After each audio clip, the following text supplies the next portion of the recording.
দ্বিতীয়ত হলো এই যে পানি ছেড়েছে, আমি সবগুলোর মধ্যে থেকে বন্যা পরিস্থিতির কথা বলে পানি, আমরা তো কোনো সময় পানি পাই না।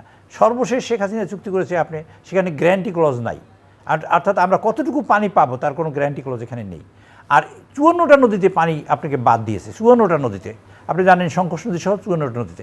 সেখানে তিস্তা ব্যারেজ আমাদের হওয়ার কথা ছিল, সেই তিস্তা ব্যারেজ এবং সেখানে পানি প্রকল্প, পানি প্রশাসন হওয়ার কথা ছিল, এবং সেইটা চায়না করবে। অবশেষে যারা পানি আমাদের দেয় না, যে ভারত আমাকে পানি দেয় না, পানিতে শুকিয়ে মারছে, আবার পানিতে ডুবিয়ে মারছে, সেই ভারত এখন অনুপায় হয়ে যে চায়না করবে, এবং চায়না সেখানে সম্ভাব্যতা যাচাই করছে, এখন চায়নাকে যাতে না দিতে পারে সেই কারণে তারা আবার এখন তারা অফার করেছে বাংলাদেশের শেখ হাসিনা সরকারকে, আমরা টাকাও দেবো। তারা টাকা দিয়ে এটা 100 বছর জন্য ঝুলিয়ে দেবে, অর্থাৎ এটা হবে না।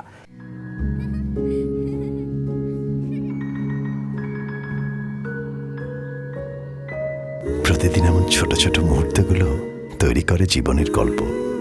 Hatil, live and relieve.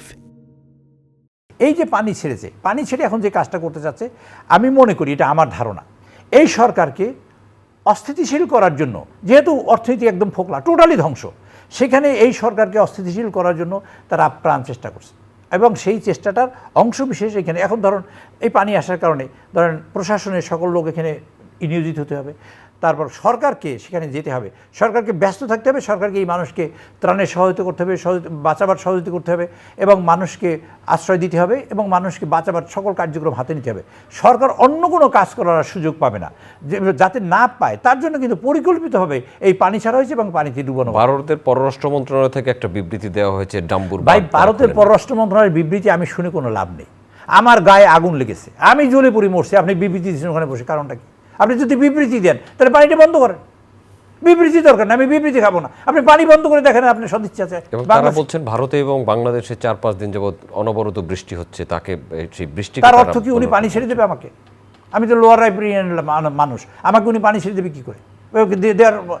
এতে তো আইনই নেই, আমার শক্তি কম, সেজন্য উনি আমার কাছে। আপনি ভারতের সাথে একই বিষয়ে বাংলাদেশের ছাত্ররা আন্দোলন করেছে, এবং ছাত্র আন্দোলনের সমন্বয়ক একজন আবুল হাসনাত তিনি বলেছেন যে ভারত যেই আচরণ বাংলাদেশের সাথে করবে, বাংলাদেশের পক্ষ থেকে একই ধরনের আচরণ তারা পাবে।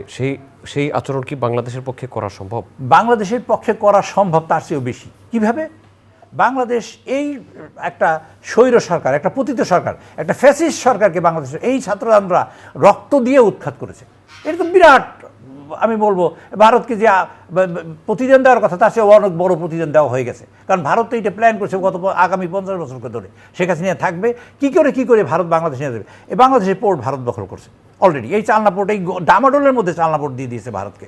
আমি বিনয়ের সাথে সরকারকে অনুরোধ করতে চাই, ভারতের সাথে যাবৎ 90টার মতো চুক্তি এবং MOU হয়েছে, আপনারা তো অবিলম্বে যাচাই বাছাই করুন, এবং সেটা যেটা বাংলাদেশের স্বার্থে আছে সেটা রাখুন, যেটা বাংলাদেশের স্বার্থে নাই সেগুলো অবিলম্বে বন্ধ করুন, এবং সেটা পাবলিক করুন, যাতে মানুষ জানতে পারে যে ভারত আমাদের কত বড় বন্ধু। 71 সালের যুদ্ধে, স্বাধীনতা যুদ্ধ, সেটা বলে আমরা সাহায্য করছি, আমি সেটাকে অস্বীকার করি না, কিন্তু স্বাধীনতা যুদ্ধ তো কিন্তু ভারতের কোনো ডকুমেন্টে নাই ভাই, সেটা কিন্তু পরিষ্কার লেখা আছে, সেটা পাকিস্তান এবং ইন্ডিয়ার যুদ্ধ, এবং সেখানে রিপেটিশনের চুক্তি 92,000 আর্মি বাংলাদেশ থেকে, পাকিস্তান থেকে তখন ওই ওয়েস্ট পাকিস্তানে গিয়েছে, সেই চুক্তিতে স্বাক্ষর করেছে ইন্দিরা গান্ধী এবং জুলফিকার আলী ভুট্টো। শেখ মুজিবুর রহমান বাংলাদেশে স্বাধীন প্রধানমন্ত্রী হিসেবে সেই চুক্তিতে স্বাক্ষর করতে পারে নাই। ভারতের লোকজনের কাছে আমাদের এই দেশে আত্মসমর্পণ করতেছে পাকিস্তানি সৈনিকদের, সেখানে যে আপনার কর্নেল ওসমানী, জেনারেল ওসমানী ওখানে আসতে পারে নাই, তাকে হেলিকপ্টারে গুলি করা হয়েছে সিলেটে। এগুলো তো বাস্তব সত্য।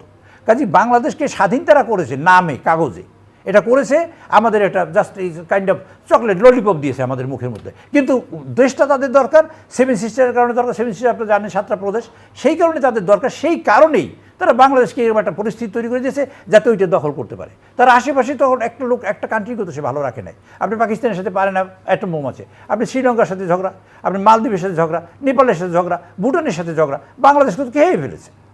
কাজে আমি মনে করি ভারতের শুভবুদ্ধির উদয় হবে, এবং বাংলাদেশ একটা স্বাধীন দেশ, সমমর্যাদার ভিত্তিতে বাঁচতে চাই। আমরা বড় দেশকে আমরা প্রতিবেশী, আমরা ফেলতে পারবো না, উনিও আমাদের ফেলতে পারবে না। কাজে আমরা মনে করি বাংলাদেশকে তাদের পাশে নিয়েই চলা উচিত সমমর্যাদার ভিত্তিতে। আমরা বাংলাদেশে, ওরা বন্ধুত্ব হয়েছে আমাদের, 71 সালের স্বাধীনতা যুদ্ধে সহযোগিতা করছে, আমরা কৃতজ্ঞতা স্বীকার করি, কিন্তু কৃতজ্ঞতার পরিবর্তে আমরা কৃতজ্ঞতার সাথে চাই।